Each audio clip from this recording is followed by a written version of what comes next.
नए साल की खुशी तो हम सबको होते हैं, लेकिन सच बोलो तो बीता हुआ साल की याद बहुत आता है। इस वीडियो में हम बात करने वाले हैं बीता हुआ साल यानी 2023 में हमने क्या क्या सीखा है और न्यू ईयर यानी 2024 को हमारी प्रिपरेशन कैसे होना चाहिए। चलिए वीडियो को शुरू करते हैं। हिस्ट्री की सबसे बड़ा खौफनाक जेनोसाइड 2023 में शुरू हुआ है और अभी तक जारी है। इजराइल की आर्मी फिलिस्तीन की सिविल एरिया में टारगेट कर रहे हैं। छोटे छोटे बच्चे औरतें मारे जा रहे हैं। ऐसा जंग शायद दुनिया में पहली बार हो रहा है जहां जो चिकित्सा के काम कर रहे हैं, जो राहत के काम में लगा हुआ है, सही पत्रकारों को चुन चुन के मारा जा रहा है। ऐसा ही एक पत्रकार अल जजीरा जर्नलिस्ट वाइल अल दहदून अक्टूबर 2023 में उनके घर पे पहला हमला हुआ। उस हमले में उनकी वाइफ, उनकी बेटी, उनकी ग्रैंडसन मारे गए। रिसेंट 7 जनवरी 2024 को उनका बेटा हमजा अल दहदून और उनका एक साथी मुस्तफ़ा, वो भी जर्नलिस्ट थे, एक सिविलियन एरिया में जहाँ पे हमास नहीं थे, एक सेफ जोन में कार पे बम फेंक कर मार दिया। इतना कुछ होने के बावजूद ये सब जर्नलिस्ट मैदान में खड़े हैं और पूरी दुनिया के सामने सच दिखा रहा है।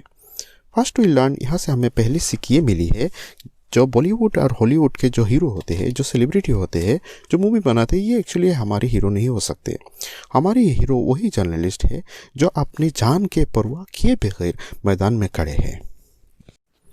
और एक तरफ है गोदी मीडिया जो इजराइल की शैतानी हरकतों को दुनिया के सामने छुपा रहा है, लेकिन वो गोदी मीडिया हार रहे हैं। इजराइल अपने नैरेटिव से हार गया है, ये बात अभी इजराइल को भी समझ में आ रहा है। वहाँ से हमें दूसरी सीख मिली है कि पीपल हैव पावर, लोगों के आवाज़ में दम है। आज हिस्ट्री में पहली बार ऐसा हो रहा है कि नॉन मुस्लिम भी फिलिस्तीनी मुसलमानों के साथ है। इवन बहुत सारे ज्यूस भी मुसलमान के फेवर में है, क्योंकि सारे ज्यूस जायनिस्ट नहीं होते। ज्यूस में बहुत अच्छी अच्छी शख्सियत भी है। बड़े बड़े देशों में आम लोग फिलिस्तीन की फेवर में रैलियां निकाल रहे हैं। इवन लंदन हो, अमेरिका हो या वाशिंगटन का आम लोग सड़क पे निकले हुए हैं। लेकिन बड़े बड़े सेलिब्रिटी हो या बड़े बड़े देशों के हुक्मरान हो, सब इजराइल के आगे खामोश है। सबकी खामोशी की वजह उनकी मजबूरी है, क्योंकि ऐसे तो इजराइल देखने में एक छोटा सा देश है जिसका पॉपुलेशन सिर्फ 9 मिलियन है, लेकिन वो लोग पूरी दुनिया पे हावी है। पूरी दुनिया की मनी को वो लोग कंट्रोल कर रहे हैं। पूरी दुनिया की टेक्नोलॉजी उनके अंडर में है। एक छोटा सा एग्जाम्पल से मैं समझाता हूँ। मान लो स्विगी हो या जोमेटो, दोनों कंपनी जो बिजनेस करते हैं, उनका पूरा बिजनेस गूगल के प्ले स्टोर में खड़ा है। और गूगल का मालिक कौन है ये हम सबको पता है, एक ज्यूस है। गूगल इजराइल के कंट्रोल में है। अगर ये सब कंपनी फिलिस्तीनी को मदद करना चाहे तो नहीं कर सकते, क्योंकि अगर गूगल चाहे तो उनकी रेटिंग को गिरा सकता है, उनकी बिजनेस को डिस्ट्रॉय कर सकता है। ये तो सिर्फ एक एग्जाम्पल है, ऐसे तो हज़ारों एग्जाम्पल है। यही से हमें तीसरी सीख मिली है कि ज्यूस ने अपने आप को इतना ताकतवर कैसे बनाया।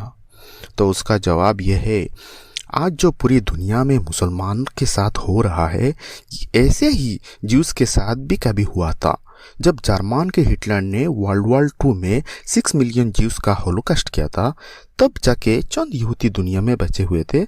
वही ज्यूस ने उसी जेनोसाइड से सीख लेके ज्यूस ने अपने ऊपर काम की और अपने अंदर 2 मेजर चेंज लाए। मैं पहला बताता हूँ कि 2 चेंज क्या क्या है। पहला चेंज, उन्होंने अपने एजुकेशन को बदल दिया। वो एजुकेशन वो नहीं लेते जो हम लेते हैं। बहुत सारे पढ़ाई करके अगर आप एग्ज़ाम में जाके उल्टी करते हो और उसको अगर आप एजुकेशन कहते हो, तो आर्टिफिशियल इंटेलिजेंस के ज़माने में ये एजुकेशन कोई काम का नहीं। ज्यूस हमेशा एजुकेशन फ्यूचर के हिसाब से लेते हैं। वो ये सोचते हैं कि आने वाले ज़माने में किस एजुकेशन की ज़रूरत है। दूसरा चेंज उन्होंने ये लाया कि नए ज़माने के तकाज़ा के हिसाब से वो प्रोडक्ट बेचने वाले बने। वो सिर्फ कंज्यूमर नहीं बल्कि एंटरप्रेनर बने। वो नौकरी मांगने वाले नहीं बल्कि नौकरी देने वाले बने। ज्यूस ने अपने ऊपर काम की और एक देश खड़ा कर दिया। उसका विजन 100 साल का होता है, तब जाके वो पूरी दुनिया में हावी हुई है। अभी हमें क्या करना चाहिए? चलिए कॉल टू एक्शन पे आते हैं। पहले तो हमें अपने नाकामी को एक्सेप्ट करना होगा। हम तादाद में ज़्यादा होने के बावजूद फिलिस्तीन में हमारे मासूम बच्चे औरतें शहीद हो रहे हैं। और बड़े दुख के साथ हमें ये सोचना होगा, कहीं हमारे साथ जो जुल्म हो रहा है इसलिए तो नहीं हो रहा है कि हम दुनिया के बोझ बन गए। मैं एक एग्जाम्पल से समझाता हूँ। मान लो आपके घर के सामने 4-5 गाड़ी है और वो ख़राब है, किसी काम का नहीं, तो ये गाड़ी आपके लिए बोझ होगा। और अगर ये गाड़ियाँ आपकी कमाई का ज़रिया हो तो ये गाड़ियाँ आपको का एसेट होंगे, ये बोझ नहीं होंगे। इसी बात को सामने रखते हुए हम 2026 यानी इसी साल में हमारी प्रिपरेशन कैसा होना चाहिए ये सोच सकते हैं। अगर आज से हम अपने ऊपर काम करेंगे तो ऐसा हो सकता है आज से 50 साल बाद हो या 100 साल बाद भी हो, हम एक ऐसा जनरेशन तैयार कर सकते हैं जो हमारी दीन की झंडा उठाए और दुनिया का भी लीडर बने और इंसाफ के साथ दुनिया को लीड करे। उसके लिए हमारा मेन विज़न है we want to be a strong Muslim. ये विज़न को सामने रखते हुए हम अपने हिसाब से अपने लिए छोटे छोटे गोल बना सकते हैं। जैसा कि हम अपने लिए सबसे पहले स्पिरिचुअल गोल सेट कर सकते हैं। स्पिरिचुअल गोल में क्या है? नमाज है। अगर हम 5 वक्त का नमाज अदा कर रहे हैं तो तहज्जुद का भी कोई रूटीन बना सकते हैं, या तो रोज़ाना कुरान पढ़ने और सीखने का कोई प्लान कर सकते हैं। इसी तरह चैरिटी हो, कोई भी अमल कंसिस्टेंसी के साथ प्लान करें। उसी तरह हम दीन की इल्म ले सकते हैं, क्योंकि अभी भी हमारे पास अपॉर्चुनिटी है, क्योंकि हमारे बीच में अच्छे अच्छे उलमाए किराम है। ये हमारी सबसे बड़ी स्ट्रेंथ है। या ऑनलाइन भी जा सकते हैं। हमारे पास ऑनलाइन इस्लामिक यूनिवर्सिटी हो या ऑनलाइन इस्लामिक इंस्टीट्यूट, ऐसे बहुत सारे अपॉर्चुनिटी है। उसी तरह हम अपने लिए एजुकेशन गोल बना सकते हैं। हम अपने लिए, अपने बच्चे के लिए नए ज़माना की तकाज़ा के हिसाब से एजुकेशन लेने की कोई गोल सेट कर सकते हैं। हम अपने लिए करियर गोल्स बना सकते हैं। अपने प्रोफेशन के हिसाब से कोई स्किल सीख सकते हैं। या तो आप ओ लेवल का स्टूडेंट हो तो कोडिंग हो या चैट जीपीटी या तो ग्राफिक डिज़ाइन, कुछ भी हम अपने रूटीन में ऐड कर सकते हैं, क्योंकि आजकल ये और भी आसान है। ये सब कोर्स ऑनलाइन में अवेलेबल है। फाइनेंशियल गोल के लिए फाइनेंशियल प्लानिंग करना तो कंपलसरी है, इसको हम हल्के में नहीं ले सकते। फाइनेंशियली हेल्दी होना एक मोमिन के लिए बहुत बहुत ज़रूरी है। अगर हम बिज़नेस करते हैं तो बिज़नेस को बड़ा कैसे बनाया जाए उसके लिए भी हमारे पास एक प्रॉपर प्लान होना चाहिए। और अगर हम कोई भी जॉब करते हैं या तो हम सेल्फ एम्प्लॉयड है तब भी हमारे पास प्रॉपर इन्वेस्टमेंट प्लान होना चाहिए। उसके लिए चाहे हमें किसी प्रोफेशनल की हेल्प लेना पड़े या तो फाइनेंशियल एक्सपर्ट की हेल्प लेना पड़े तो लेना चाहिए।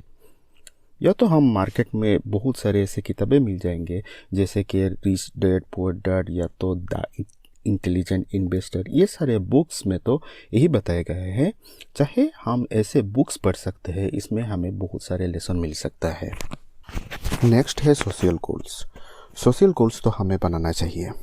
सोशली हम अपने आप को बिल्ड करें जितना हम कर सकते, ज़्यादा से ज़्यादा लोगों से मिलना चाहिए। इसका सबसे आसान तरीका है कि हम ज़्यादा से ज़्यादा सलाम करें। हम अपने कम्युनिकेशन स्किल के ऊपर भी काम कर सकते हैं। एक दाई बनने के लिए हमको तो थोड़ा बहुत एक्सट्रोवर्ट बनना होगा। हमारे पास एक फ़िज़िकल गोल होना चाहिए। एक सच्चा मोमिन को फिज़िकली और मेंटली ताकतवर होना चाहिए। उसके लिए हम अपने डाइट प्लान कर सकते हैं। हम अपने रूटीन में हेल्दी डाइट ऐड कर सकते हैं, या तो कंसिस्टेंसी के साथ हम एक्सरसाइज हो या जिम हो ज्वाइन कर सकते हैं। नेक्स्ट है इमोशनल गोल्स। अगर हम बहुत ज़्यादा जज्बाती हैं, हमको बहुत जल्दी गुस्सा आ जाता है, या तो बहुत जल्दी हमें खुशी हो जाता है, या तो बहुत जल्दी हम दुखी भी हो जाता हो, इसका मतलब हमारे अंदर इमोशनल इंटेलिजेंस की कमी है। तो हम अपने अंदर इमोशनल इंटेलिजेंस कैसे पैदा करना है, उसके लिए भी हमें वर्क करना होगा। हम और हमारे जनरेशन को आने वाले टफ सिचुएशन से मुकाबला करने के लिए ऐसे ही और भी बहुत सारे गोल्स बनाना होगा। अगर आपको लगता है ये वीडियो को स्प्रेड करना चाहिए तो वीडियो को शेयर कीजिए।